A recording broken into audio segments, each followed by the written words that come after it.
এখন যে গরম, প্রচণ্ড গরম, একদিকে মদ পান হচ্ছে, আর একদিকে হুজুর দোয়া করেন, এত গরম কেন? আবার এরকমও কিছু লোক আছে যে আপনারা কেমন হুজুর দোয়া করেন, দোয়া কাজ হয় না। আগের হুজুররা দোয়া করলে দোয়া কবুল হয়েছে, আপনারা এখন কেমন হুজুর হয়ে গেছেন, আপনাদের দোয়া কবুল হয় না কেন? দোয়া করলে তো বৃষ্টি হওয়ার কথা, বৃষ্টি হয় না কেন? সমস্যা কোথায়? সমাধান খুঁজছি কোথায়? বুঝতেছেন তো বিষয়টা? সমস্যা কোথায়, সমাধান খুঁজতেছি কোথায়? সমস্যা কি বললেন? আল্লাহ রসুল বললেন ওয়াশারিবাল খুমুর, যখন আমার উম্মত মদ পান করবে এবং মদ পান করাটাকে তারা বৈধ মনে করবে, বৈধ মনে করবে যে সরকার লাইসেন্স দিয়েছে, বাস এখন মদ পান করা জায়েজ, মদ আর হারাম না, এখন এটা হালাল হয়ে গেছে। তো এখন পরিস্থিতি যদি এমন হয়, পরিস্থিতি যদি এমন হয়, গজব আসবে না রহমত আসবে? কি বলেন? একটু কথা বলেন না। গজব আসবে না রহমত আসবে? গজব আসবে, গজব। আর এই গজব নিরাময়ের জন্য মসজিদের ইমামের দোয়াই যথেষ্ট। কি বলেন?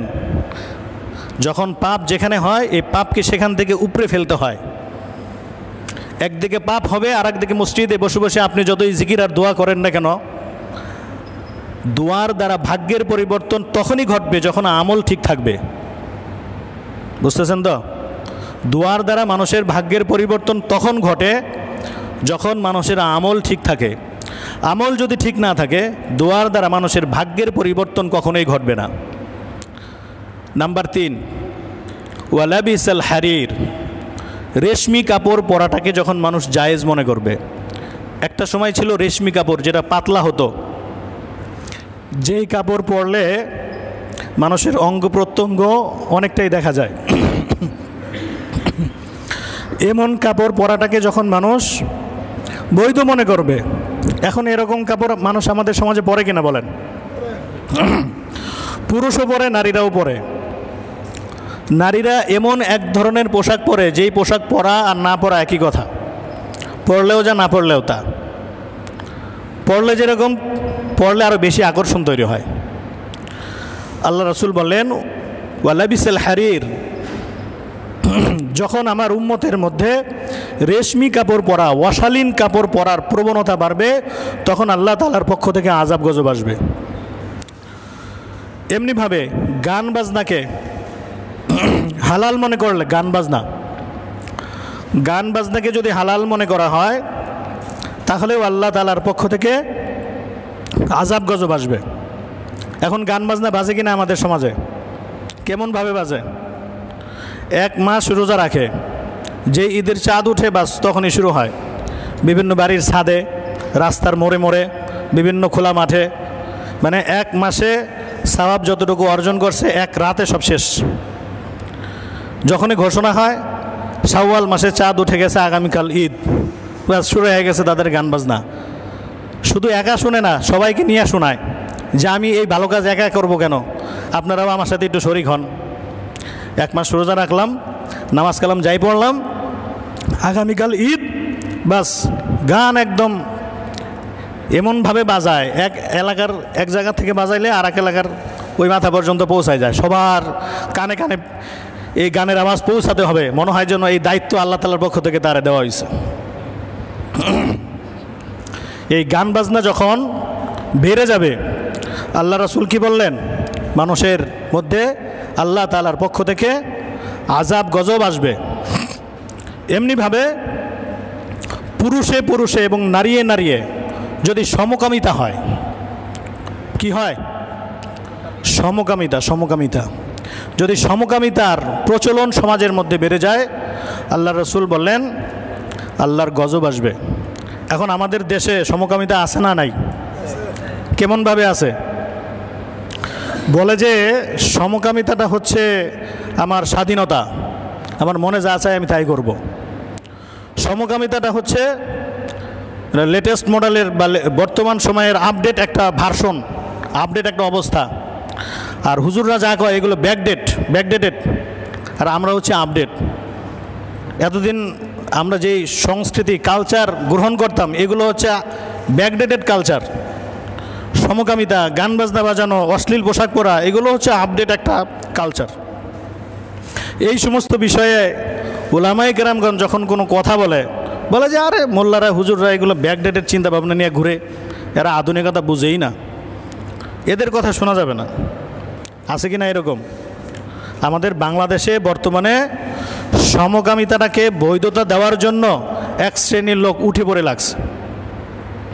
শুধু তাই নয়, যারা সমকামিতার পক্ষে কথা বলে তাদেরকে সকল ধরনের সহযোগিতা, অর্থনৈতিক সহযোগিতা, প্রশাসনিক সহযোগিতা, এমনিভাবে প্রচার প্রচারণার জন্য যত রকমের সহযোগিতা লাগে এই সমস্ত প্রকারের সহযোগিতায় তারা ঐক্যবদ্ধ। আমরা জানি যে হযরত লূত আলাইহিস সালাতু ওয়াস সালাম নামে একজন নবী ছিলেন, তার জাতিকে সমূলে ধ্বংস করা হয়েছে। এই ঘটনা আমরা কম আর বেশি অনেকেই জানি। এই লূত আলাইহিস সালাতু ওয়াস সালাম আসছিলেন কোথায়? জর্ডানে। জর্ডানের একটা নদী আছে, বা এটাকে সাগর বলা হয়, ডেড সি বা মৃত সাগর। যেই সাগরের পানিতে মানুষ কখনো ডুবে না, সবসময় ভেসে থাকে। এটাই সেই জায়গা যেই জায়গাতে সমকামিতা চূড়ান্ত আকার ধারণ করেছিল। এমনকি আসমান থেকে ফেরেশতা যখন আসছিল লূত আলাইহিস সালাতু ওয়াস সালামের সাথে সাক্ষাৎ করতে, অত্র এলাকার লোকেরা, ফেরেশতা যারা থাকে তাদেরকে তো আল্লাহ সুবহানাহু ওয়া তাআলা একটা সুশ্রী অবয়ব দান করেন। যখন লূত আলাইহিস সালাতু ওয়াস সালামের ঘরে ঢুকলো, তো এলাকার লোকেরা চিন্তা করলো যে এত সুদর্শন যুবক লূত আলাইহিস সালামের কাছে আসছে, তার সাথে আমরা সমকামিতায় লিপ্ত হব। লূত আলাইহিস সালাতু ওয়াস সালামকে বললেন বাহির থেকে, তোমাদের ঘরে যে সুদর্শন দুজন পুরুষ আসছে তাদেরকে আমাদের হাতে সোপর্দ করো। লূত আলাইহিস সালাতু ওয়াস সালাম খুব চিন্তায় পড়ে গেলেন যে তারা তো মেহমান, আমাদের সমাজের লোকেরা যা করে করুক, মেহমান আসছে, যদি তাদের সাথে এই ধরনের আচরণ হয় তাহলে এটা আল্লাহ তাআলার কাছে আমি কি জবাব দিব? ফেরেশতা দুইজন লূত আলাইহিস সালাতু ওয়াস সালামকে সান্ত্বনা দিলেন যে আমরা আল্লাহ তাআলার পক্ষ থেকে প্রেরিত ফেরেশতা, আমরা মানুষ নই। তারা আমাদেরকে নিয়ে যে কুচক্রান্ত করছে, আপনি নিশ্চিত থাকেন তারা এই আচরণ আমাদের সাথে করতে পারবে না। তো যাই হোক, পরিশেষে এই পুরো অঞ্চলটিকে হযরত জিবরাইল আলাইহিস সালাতু ওয়াস সালাম একদম মাটির তলদেশ থেকে নিয়ে আকাশের দিকে উঠিয়ে জমিনে আবার নিক্ষেপ করেছিলেন। সেখানে মাটির কোনো অস্তিত্ব এখনও পর্যন্ত খুঁজে পাওয়া যায় না, সেখানে পানি একটা সাগর হয়ে গেছে, এবং এই সাগরটাকে বলা হয় ডেড সি। জর্ডানে এটা এখন অবস্থিত আছে।